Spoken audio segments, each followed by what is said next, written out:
یا اللہ یا رحمان یا رحیم یا کریم۔ حضرت حذیفہ بن یمان رضی اللہ تعالیٰ عنہ، ان کو فاتح ایران کہا جاتا ہے۔ ایران جو ملک ہے نا، تو اس میں یہ لوگ جنگ کرنے کے لیے جب گئے تو حضرت حذیفہ بن یمان رضی اللہ تعالیٰ عنہ نے اپنی قیادت میں اس علاقے کو فتح کروایا۔ اس وجہ سے ان کو کیا کہا جاتا ہے؟ فاتح ایران کہا جاتا ہے۔ وہاں کے بادشاہ نے، سردار نے حضرت حذیفہ بن یمان رضی اللہ تعالیٰ عنہ کو اپنے دربار میں بلایا مذاکرات کرنے کے لیے۔ بھئی ہم صلح صفائی کر لیں، کچھ سمجھوتا کر لیں، اس کے لیے کچھ تذکرہ آپس میں کر لیں۔ اس کے لیے حضرت حذیفہ بن یمان کو اپنے دربار میں بلایا۔ جب یہ ان کے دربار میں پہنچے تو پہنچنے کے بعد بطور مہمانی کے ان کے سامنے کھانا پیش کیا گیا۔ کیا پیش کیا گیا؟ کھانا۔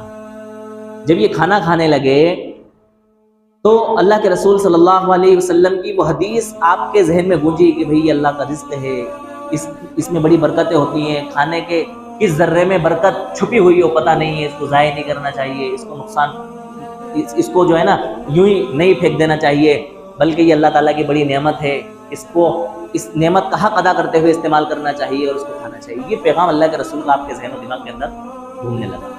اتفاق سے کھانا کھاتے کھاتے ایک لقمہ آپ کے ہاتھ سے گر گیا۔ جب وہ لقمہ گرا تو اس لقمہ کے گرنے کی وجہ سے آپ نے اس لقمے کو اٹھا کر کے واپس سے کھانا چاہا، تو پاس میں جو صحابی بیٹھے تھے انہوں نے ہاتھ سے اشارہ کرا کہ بھائی یہ معزز لوگوں کی مجلس ہے، یہ بڑے بڑے سرداروں کی محفل سجی ہوئی ہے، یہاں پر ہم کوئی عام لوگوں میں نہیں بیٹھے ہوئے ہیں، بڑے دنیا دار سپر پاور طاقت والے، اس وقت میں ایران سپر پاور تھا، سپر پاور طاقت والے لوگوں کے درمیان میں ہم بیٹھے ہوئے ہیں اور آپ اس طرح کی حرکت کر رہے ہیں۔ حضرت حذیفہ بن یمان رضی اللہ تعالیٰ عنہ کا کیا جواب تھا؟ آپ سوچیں کیا تھا؟ معلوم انہوں نے کیا کہا؟ انہوں نے کہا کہ کیا میں ان بے وقوفوں کی وجہ سے، ان احمقوں کی وجہ سے اللہ کے رسول کی سنت کو چھوڑ دوں؟ بتائیں آج ہم سنتوں پر عمل کرنے میں اپنی حقارت محسوس کر رہے ہیں، اپنی توہین محسوس کر رہے ہیں۔ ہم یہ سمجھ رہے ہیں کہ اگر ہم سنتوں پر عمل کریں گے تو دنیا دار ہمیں کیا کہیں گے؟ اللہ کی قسم، دنیا کے اندر جو تباہی کے دروازے کھلے ہوئے ہیں ان مسلمانوں کے لیے، وہ اس لیے کھلے ہوئے ہیں کہ انہوں نے اللہ کے رسول کی سنتوں کو کیا کر دیا؟ چھوڑ دیا۔ یہ غیروں کو خوش کرنے میں، یہ دشمنان اسلام کو خوش کرنے میں اس حد تک پہنچ چکے ہیں کہ انہوں نے اسلام کو بھی چھوڑ دیا ہے اور اللہ کے رسول کی سنتوں کو بھی چھوڑ دیا ہے۔ صرف نام کے مسلمان ہیں، اور کس لیے ہیں؟ تاکہ یہ دنیا دار لوگ ہم سے کیا ہو جائیں؟ خوش ہو جائیں۔ اور وہ لوگ سپر پاور طاقت کے پاس بیٹھ کر کے کیا کہہ رہے ہیں کہ میں ان بے وقوفوں کی وجہ سے، ان احمقوں کی وجہ سے اللہ کے رسول کی سنت کو چھوڑ دوں۔ بتائیں آپ، ہم کتنی ساری سنتوں کو ترک کر رہے ہیں، کتنی ساری سنتیں ہم صرف اس لیے چھوڑ رہے ہیں کہ دنیا دار کیا کہیں گے۔ میرے یاروں، اللہ کی قسم، جب تک ہم اللہ کے رسول کی سنتوں کی پابندی نہیں کریں گے ہم دنیا کے اندر کامیاب نہیں ہو سکتے۔ اب آپ یہ سوچیں گے کہ بھئی بہت سارے وہ لوگ ہیں جن کا اسلام سے کوئی تعلق نہیں ہے، ان کو سنت سے کیا واسطہ؟ وہ تو خوب ترقی کر رہے ہیں، وہ تو خوب کامیابی حاصل کر رہے ہیں، تو ان کو ترقی کیسے مل رہی ہے؟ تو اس کے لیے آپ خوب سمجھ لیں کہ ان کے لیے دنیا ہی سب کچھ ہے، آخرت میں ان کو کچھ نہیں ملنا ہے۔